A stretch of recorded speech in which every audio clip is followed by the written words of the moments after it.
Halo, tetap semangat terus melangkah dan tak pernah padam. Kembali dengan Sandia Channel yang menginfokan tentang isu global, politik, dan isu-isu terupdate saat ini. Berikut akan kami infokan kembali ke dalam negeri di mana Reza Gladys versus Nikita Mirzani yang semakin keruh ya, semakin greget ya bagi kita yang menyaksikannya. Ini ada apa dengan sidang-sidang ini? Realkah sidang ini atau permainankah sidang ini? Yuk kita tonton sampai akhir informasinya. Lihat videonya jangan di skip. Lihat sampai habis, tonton sampai selesai ya. Like, share, dan kritik tentunya serta satu komennya. Juga minta dukungan dari teman-teman sekalian untuk subscribe di Sandia Channel. Untuk itu ikuti beritanya. Yuk kita langsung ke berita yang kita sajikan ini. Mirzani digelar di Pengadilan Negeri Jakarta Selatan, Kamis 31 Juli 2025 lalu. Dalam sidang tersebut, Jaksa Penuntut Umum mencecar saksi Dr. Oki Pratama dengan bukti chat yang mengindikasikan adanya permintaan uang. Namun, dengan tenang, Dr. Oki memberikan penjelasan tak terduga yang membantah seluruh tudingan tersebut. Iya, di 17 September itu saudara RG duluan menghubungi saya, ya, dengan mengechat. Ini ada rangkuman juga biar cepet ya. Dia ngechat saya jam 23.21, chat duluan, yang saya balesnya jam 23.58, duluan. Oki Pratama menampik tuduhan bekerja sama dalam kasus ini dengan Nikita Mirzani ya. Dengan pembelaan diri Oki Pratama terhadap tuduhan yang dituduhkan oleh Reza Gladys Tim. Yuk kita lanjutkan. Pertama kali untuk mengechat, oke, untuk pertama. Kedua, lagi-lagi dia duluan lagi yang ngechat di 18 September. Kalian ngelihat ini dengan ini ya, dengan bukti terlampir ya, tanpa ada kebohongan ya yang saya bacakan ini. Dan juga tadi sudah di muka persidangan saya sampaikan. Untuk yang kedua kali duluan lagi ngechat jam 00.07. Bayangkan jam 12 malam ngechat saya. Lagi sibuk nggak? Apa ngantuk? Mau teleponan? Ah kangen. Jam 12 malam ngechat duluan. Nggak, saya bales. Oke. Lalu berikutnya dianya mengechat via IG, DM IG ya, via DM IG. Dia ngechat duluan lagi. Tanggal 25 September untuk ketiga kalinya duluan. Oke. 25 September jam 00.15 aku WA, dia chat seperti itu. Akhirnya saya balas dong 25 September.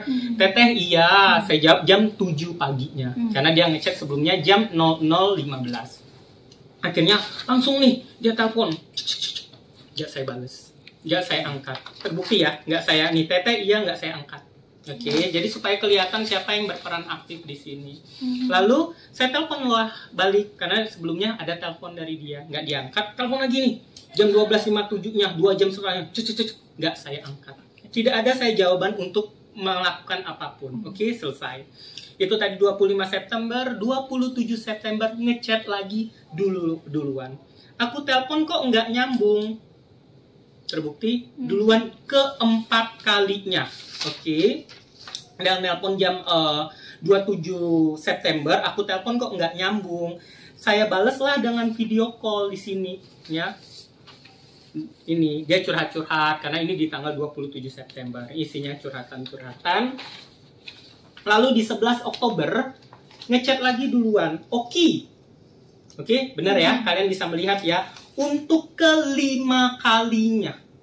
Harus kalian garis bawah, untuk kelima kalinya dia duluan lagi yang meng-approach saya duluan. Oke. Tapi apa?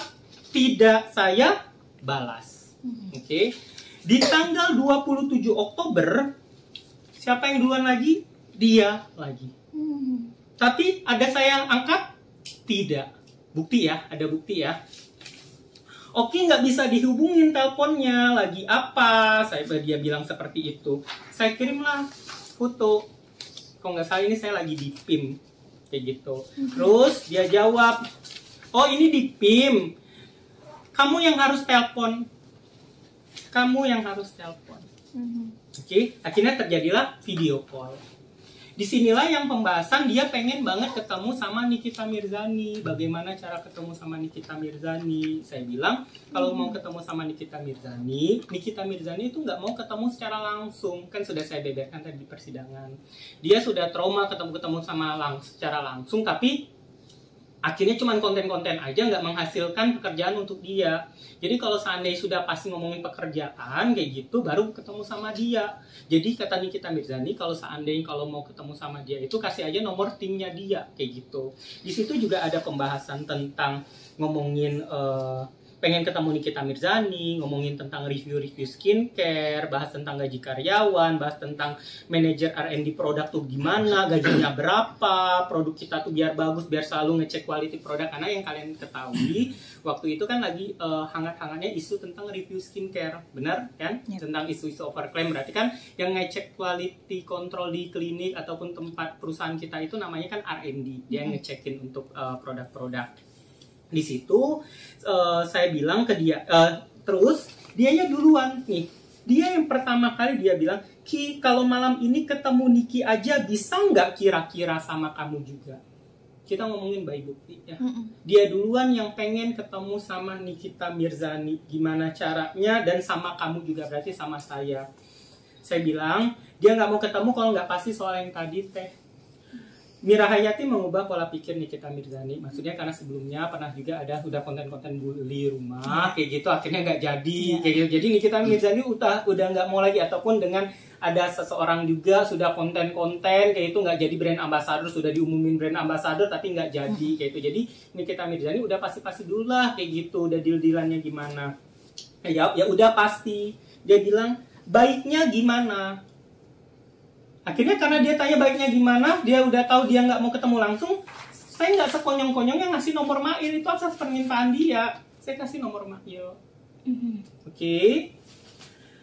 Aku nggak enak chatnya gimana, ya udah nanti ku coba, makasih Oki. Chat aja, dia itu penggantinya Niki, bilang aja silaturahmi sama Niki. Dia bilang silaturahmi, saya bilang silaturahmi sama Niki.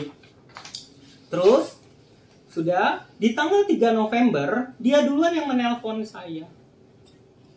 Di 3 November ini otomatis yang keberapa kali, yang ke-7 kali dia duluan. Tidak pernah sejarahnya saya yang duluan menghubungi. Oke. 3 November dia ngechat, nge-nelpon, nggak saya angkat, akhirnya Oki telepon, saya jawab lagi 6 jam kemudiannya baru saya jawab iya teh. Kayak gitu. Oke. Di tanggal 13 November, dia menghubungin saya duluan lagi. Oki di mana? Benar? Untuk yang ke-8 kalinya. Oke, dia duluan. Oki di mana? Ketemuan yuk, aku ke rumah kamu. Oke, ini udah untuk kesekian kalinya dia pengen ke rumah saya.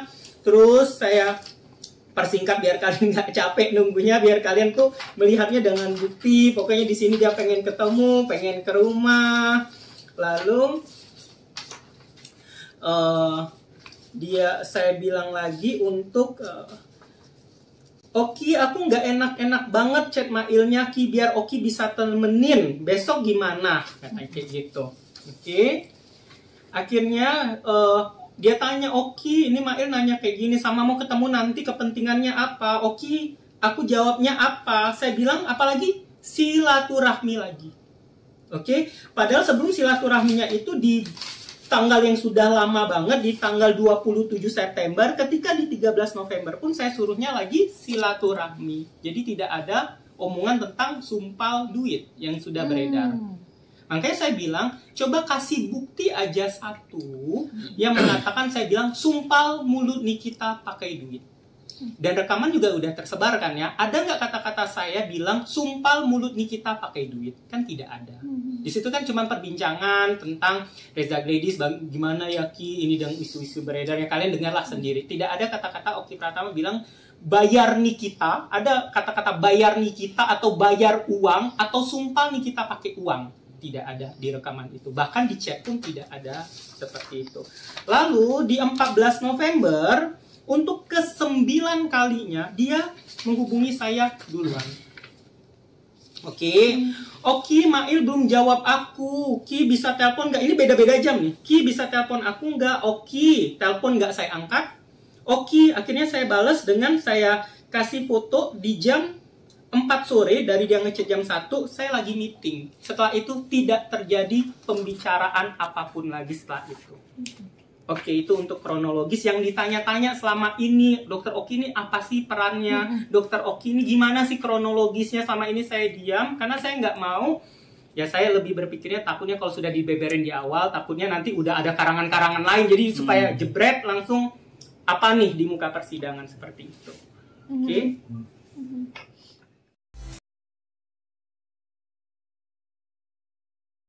Demikian tadi bantahan dari Dr. Oki Pratama tentang tudingan pemerasan dalam kasus Reza Gladys dengan Nikita Mirzani.